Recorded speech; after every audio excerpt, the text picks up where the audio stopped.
Allô, allô, ici l'Audacieuse, le podcast de la femme inspirée. Chaque mois, nous sommes là avec vous pour réveiller votre puissance de femme. Alors, ensemble, allons semer des graines d'audace. Bonjour Véronique. Bonjour Marie. Alors, on est au mois de février, on est en pleine hibernation. Et aujourd'hui, qu'est-ce qu'on propose à nos auditrices ? Un petit trésor, Marie, le rêve. Le rêve. Comment passer du rêve à la réalité ? C'est un vaste sujet dans une période de l'univers ou de la Terre ou de simplement notre France, où le rêve, je ne sais pas qui rêve. Et d'abord, qu'est-ce que le rêve ? Comment toi, est-ce que toi tu rêves ? Ça serait peut-être la première question. Ah Marie, une vraie question. Pendant des années, en fait, j'étais extrêmement complexée. Quand je faisais ma psychanalyse jungienne, c'est que j'étais la seule à ne jamais raconter mes rêves en supervision. Donc je pensais vraiment que je n'avais aucun accès aux rêves. Et puis un jour, il n'y a pas si longtemps que ça, au moment de la Covid et de la pandémie, là, j'ai découvert en fait que je rêvais, mais que je rêvais d'une façon différente. Et que ça y avait chez moi une confusion entre le corps du rêve et le corps physique, et que les deux étaient tellement fusionnels que je ne savais pas que je rêvais au quotidien, Marie. Donc c'est cette période compliquée à gérer qu'a été les différents confinements qui finalement t'ont reconnecté à tes rêves, c'est ça ? Exactement. Dans un moment où moi je ne pouvais plus emmener dans le rêve de la danse, ça m'a tellement questionné ce monde qui ne pouvait plus que s'arrêter à la peur, à la maladie, à la perte. Je me suis dit, c'est pas possible, il y a quelque chose à faire. Et moi, j'avais vraiment besoin de rêver et j'étais vraiment fatiguée de tous mes combats. Et donc, j'ai fouillé. J'ai fouillé dans mon sac à médecine de la femme sauvage. J'ai relu Pinkola Estés, Femme qui court avec les loups. Et là, juste avant que tu continues, qu'est-ce que le sac médecine dont tu parles ? C'est vrai que c'est toujours troublant, ce sac médecine. En fait, chez les Amérindiens, il y a une culture où tu as une petite poche qui peut être accrochée à ton cou à certains moments, où tu vas y mettre tout ce dont tu as besoin symboliquement pour guérir une blessure ou guérir quelque chose dans ta vie. Donc le sac médecine, ça peut être tout petit, c'est symbolique aussi, ça peut être juste... je vais chercher et je sentais le monde tellement blessé et j'ai eu envie de transmettre le rêve et de travailler sur le rêve. Et là, j'ai trouvé vraiment beaucoup à dire sur le rêve. Et qu'est-ce que le rêve t'apporte alors ? Le rêve, ce que ça m'apporte d'abord, c'est de bien redifférencier mes nuits de mes jours, un rythme de vie, et puis... ne pas avoir peur de mes rêves, c'est me laisser aller à toute ma créativité, toute mon expansivité. J'ai le droit d'être dans les désirs les plus fous. Par exemple, un de mes rêves était certainement de faire ce podcast, Marie.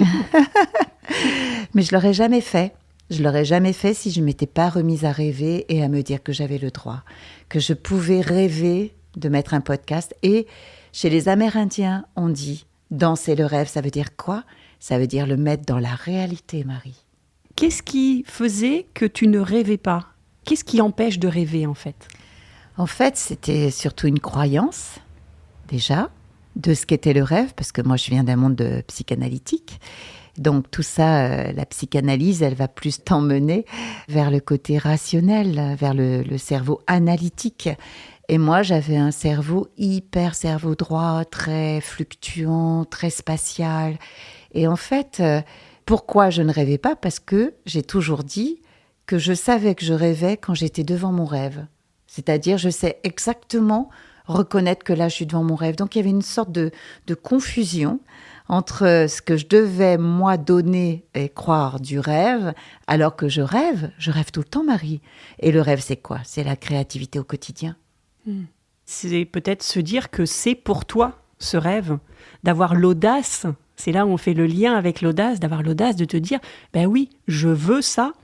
Et puis ensuite, après, il y a plusieurs niveaux d'audace. Il va falloir ensuite le mettre dans la réalité. Et ça va demander de l'audace également. L'audace, c'est vraiment d'être à l'écoute de ces rêves qui, pour moi, se connectent à notre intuition la plus profonde. Par exemple, quand j'ai créé les cercles de femmes, il y a très, très, très longtemps, j'avais fait un rêve extraordinaire.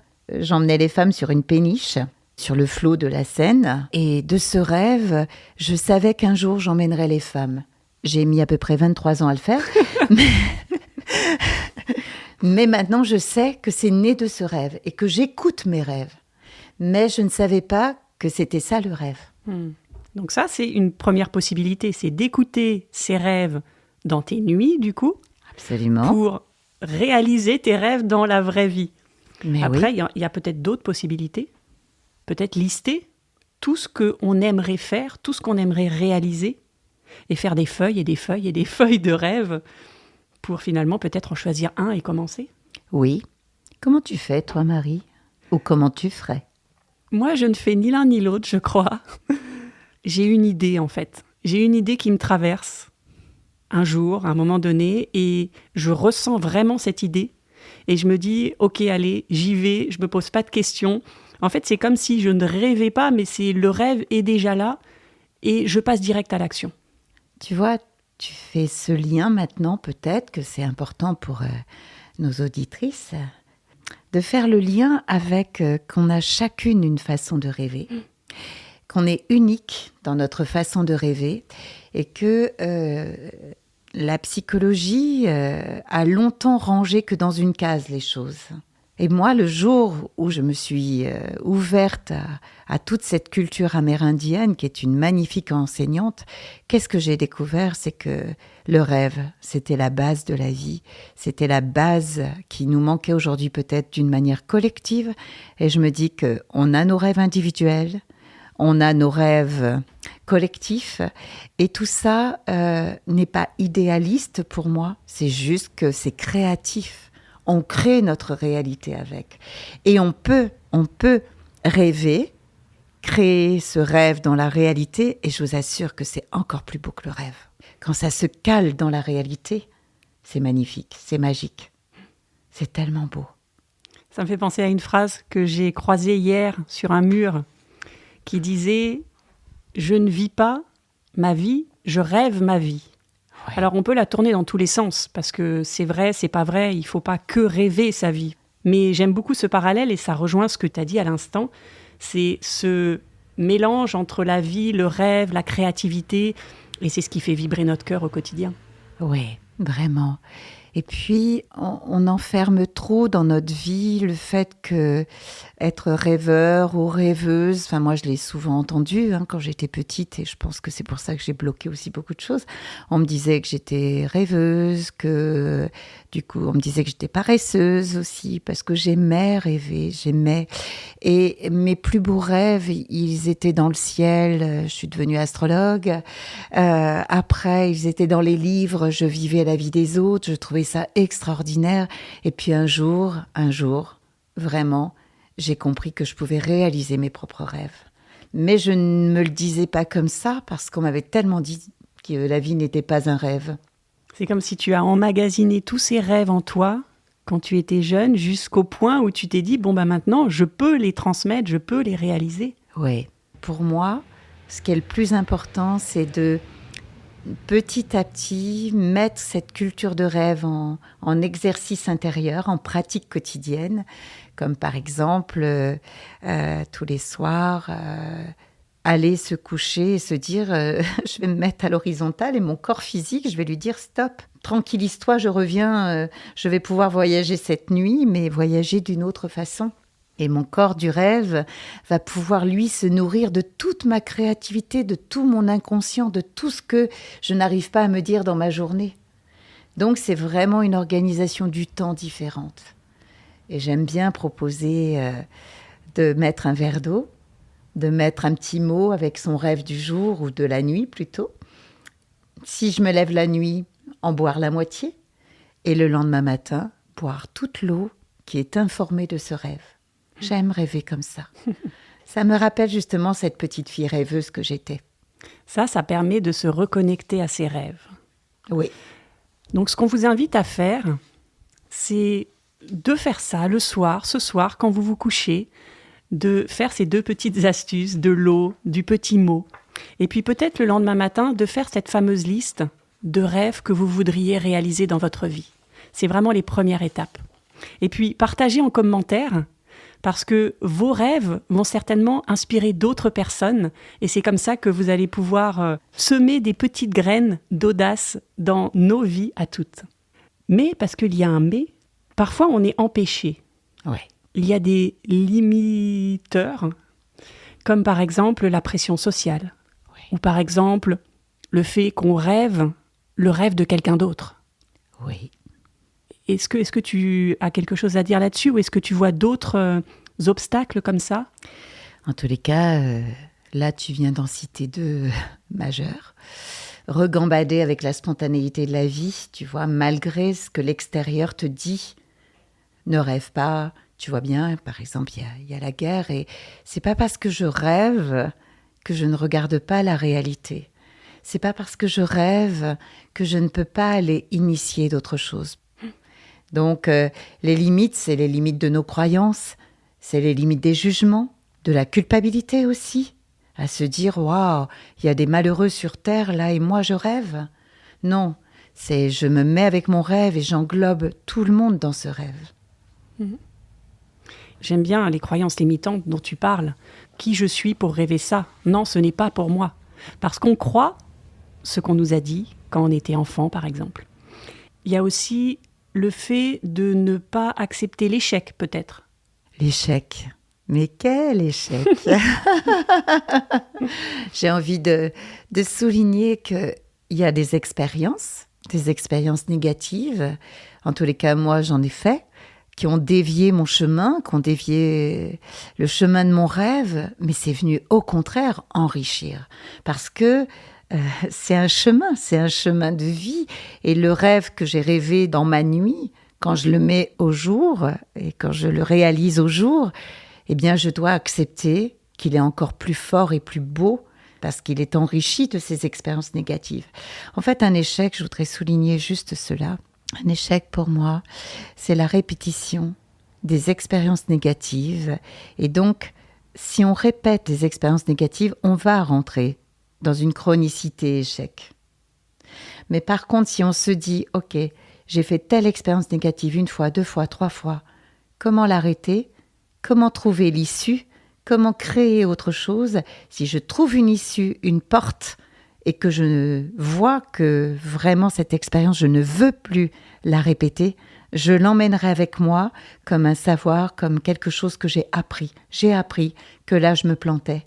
Mais c'est tellement beau. Et quand je dis planter, j'ai toujours l'impression qu'on a planté une graine et que ça va donner une fleur ou un fruit. Ça me fait penser à une phrase qui dit « Tu n'échoues jamais, soit tu apprends, parce que tu as échoué, soit tu réussis. » Exactement.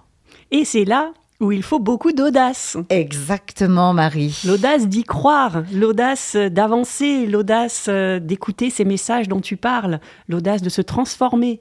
Oui. Et puis, rencontrer une audacieuse aussi. Parce que moi, je suis souvent inspirée par des audacieuses. C'est-à-dire, je me dis, oh là là, elle a fait quelque chose que j'aurais jamais osé. Donc, ça me donne une permission intérieure. J'en fais mon modèle de cette audacieuse. Et je peux vous dire, j'en ai rencontré des audacieuses. Et à chaque fois, elles m'ont donné la permission d'aller au-delà. C'est intéressant ce que tu dis parce qu'il y a quelque chose de très important qui est aussi de bien s'entourer. Donc oui. Là, c'est des personnes qui t'inspirent, mais ça peut être dans ton quotidien. Tous les jours. Il faut pas être plombé par des gens qui nous disent « Mais non, tu n'y arriveras pas, mais pourquoi tu veux à quoi ça sert ?» Va dans les bois, va. Va dans les bois. Si tu n'y vas pas, tu ne sauras pas. Et arrêter de se trouver des excuses. Oui. Parfois, on s'en raconte un peu pour ne pas passer à l'action. Oui, parce que l'audace, quand on a intégré ce rapport avec son intimité, mais quand on a également fait le pas vers sa vulnérabilité, je pense que là, on peut réaliser ses rêves, vraiment.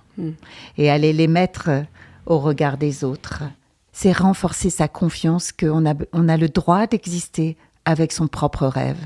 Et après, c'est une rencontre avec des rêves collectifs ou pas. Et je voudrais te poser une question aussi. parfois on rêve de quelque chose et on a une vision très précise de ce qu'on veut. Mais parfois, ça ne se réalise pas de cette façon-là. Oui. Est-ce que tu l'as déjà vécu? Est-ce que tu as un conseil par rapport à ça à donner? Oui, Marie, quand je vous parlais au début du podcast de ce rêve de péniche, j'ai voulu acheter une péniche, réellement. Évidemment que je n'avais aucun moyen pour l'acheter, ça coûte cher une péniche. Mais je suis allée voir les banques. Et puis, à un moment donné, j'ai vu que mon rêve ne pouvait pas se réaliser. Mais à chaque fois que j'ai accepté que ça ne pouvait pas se réaliser de cette façon-là, quelque chose est venu à moi m'offrir. Par exemple, la salle, le studio que j'ai aujourd'hui, qui est venu vraiment à moi, me dire « Ok, t'as pas la péniche, mais regarde ». Et j'ai failli le refuser d'ailleurs, parce que c'était pas mon rêve. Donc c'est de rester flexible. Oui. J'aime bien en fait l'exercice des pourquoi. Quand tu as un rêve, demande-toi pourquoi. Je crois qu'il y a 5 pourquoi ou peut-être plus. Tu arrives finalement non pas à la forme définitive de ce que tu veux, mais pourquoi tu le veux. Oui. En fait, j'ai vraiment la sensation que la forme que prendra le rêve n'a pas tellement d'importance. Ce qui compte, c'est vraiment ce désir, cette intention, cette intuition qui se réalise, quelle que soit sa forme. Et c'est là que la danse, pour moi, est importante, puisque je ne peux jamais répéter la même forme. C'est une forme éphémère. Et parfois, j'ai un flash et je voudrais le répéter, je voudrais le remettre en place dans cette gestuelle qui était si extraordinaire. Je pourrais jamais. Donc c'est ne pas s'attacher, s'identifier, toi, à cette forme ou à ton rêve en règle générale, mais se laisser transformer, se laisser cheminer par la vie là où elle nous emmène, mais toujours avec cette certitude du pourquoi et puis qu'est-ce qu'on ressent. Absolument. C'est vraiment sentir que je suis en phase avec mon authenticité, avec ce fil de soie que l'on développe ensemble au fur et à mesure de nos podcasts d'Audacieuse. Eh bien, c'est vraiment de temps en temps retourner à la source, là. Mais mon fil de soie, c'est quoi? Est-ce que je le tiens encore? Je l'ai un petit peu perdu, mais je peux le retrouver à tout moment, bien sûr. Intéressant. Peut-être tu peux nous parler du rapport avec le corps.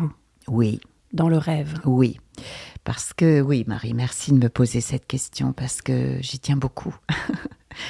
Il n'y a qu'un lieu pour réaliser son rêve, c'est dans son corps. C'est-à-dire que le corps est le récepteur, le corps, ce précieux corps, reçoit tout. Donc, on parle d'un corps, alors moi je dis un corps de rêve, hein, ça fait rêver les femmes. Je leur apprends qu'un jour, elles peuvent se connecter à leur corps de rêve, et leur corps de rêve, hein, chez les Amérindiens, on dit le corps du rêve. Eh bien oui, le corps, c'est vraiment cette coupe qui peut recevoir et qui peut mettre dans la matière. Donc, si je reçois dans mon corps mon rêve, si je suis en alignement de mon corps, de mon cœur et de mon esprit, là, Marie, là, vraiment, je suis dans l'alignement de ma joie de vivre au quotidien. Et est-ce que tu peux préciser, parce que je crois que tu fais des liens entre certaines parties du corps et ton rêve. Oui, alors... effectivement, je dynamise, je vais dans les lieux du corps. On a des lieux du corps qui parlent symboliquement et le symbolisme, c'est le rêve. Qu'est-ce que c'est un rêve? C'est du symbole, c'est que du symbole. Et nous sommes des êtres de symbole. Et dans notre corps, il y a toute une mémoire symbolique. Dans le rêve amérindien dans lequel j'emmène, c'est une culture, on dit que l'organe du rêve, c'est l'utérus. C'est le lieu clé. Et en fait, pour donner une image, c'est comme si on avait des fils d'or, parfois emberlificotés, qu'on remettait en lien avec le ciel, avec les étoiles, avec l'étincelle de la vie. Pourquoi? Parce que les femmes, nous donnons vie dans notre corps. Et l'utérus, on dit que c'est l'organe du rêve. Et effectivement, après, il y a d'autres lieux de rêve, et puis il y a des rêveurs, il y a des hommes qui emmènent dans le rêve. Moi, c'est celui que je suis, c'est ma cartographie, comme je dis toujours, j'en fais pas une vérité, mais j'en fais, moi, ma loi intérieure. Et pour te connecter à cet utérus, est-ce que c'est pour ça qu'il faut délier des parties de soi? Oui. Par exemple, mon cas particulier, c'est mes hanches et mon bassin qui sont un peu bloqués. Oui. Et du coup, faire un travail là-dessus, Oui. ça donne accès. C'est-à-dire que la mémoire du corps, par exemple, elle est beaucoup, beaucoup dans nos os. Le vital de nos os, c'est-à-dire c'est du minéral. On pourrait aller dans un trajet, mais exploratoire du corps, et plus je vais délier mon corps, et plus je vais délier mes rêves. C'est riche, cet épisode. C'est très riche. Donc peut-être pour faire un point, pour résumer, d'abord, prends soin de tes rêves nocturnes. Oui. Ensuite, liste tous tes rêves en ayant bien en tête que certains rêves peuvent ne pas être les tiens, parce que là, ça va être ton mental qui va réfléchir. Sélectionne celui qui vibre le plus dans ton cœur, et puis ensuite, avant ou pendant que tu passes à l'action, eh bien, connecte-toi à ton corps, à tous tes organes, ressens les blocages, et puis délie. Oui. Ça se résume bien là ou... Bon résumé, Marie, okay. Parce que dans le délit, il y a délivrance pour moi de quelque chose et fais confiance à ce qui va venir à toi, en image, en son. Le rêve, c'est pas qu'une façon, c'est pas une image. Le rêve, on cherche souvent par l'image, mais c'est pas que de l'image, c'est de la sensation, c'est de la vibration, c'est de la résonance, le rêve aussi. Et j'aurais envie, Marie, de vous livrer une forme de poème. C'est le poème qui est venu à moi. Il est d'une femme qui est amérindienne, Jamie Sams. Danser le rêve. Où sont les danses d'unité que je connaissais avant ma naissance? Ai-je abandonné ma complétude pour pouvoir cheminer sur terre? Ai-je choisi d'oublier pour faire en sorte que la vie soit réelle? Est-ce que j'ai pris vie dans un corps humain pour pouvoir apprendre à ressentir? Je suis ici pour danser le rêve, dans ma forme sacrée humaine, pour célébrer le fait d'être unique et ne demander de conformité à personne. En dansant au long des saisons de la vie, j'apprendrai à me mouvoir avec grâce, tout en rêvant que je me souviens du potentiel de la race humaine.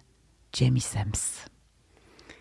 C'est donc ce poème qui t'a reconnecté à tes rêves pendant la pandémie, c'est ça ? Exactement. J'en ai des frissons, il est tellement beau. Il est magique et très souvent, je le relis avec beaucoup d'émotion parce qu'il a déclenché chez moi quelque chose de très très fort et en me disant « Ok, je suis là pour incarner quelque chose, c'est ma vie, mon corps, mon être, mon unicité. » Et je rêve pour les audacieuses qu'elles découvrent leur unicité. Oser être soi-même, c'est oser rêver. Et vos rêves ont autant d'importance que celui de l'autre ou des autres.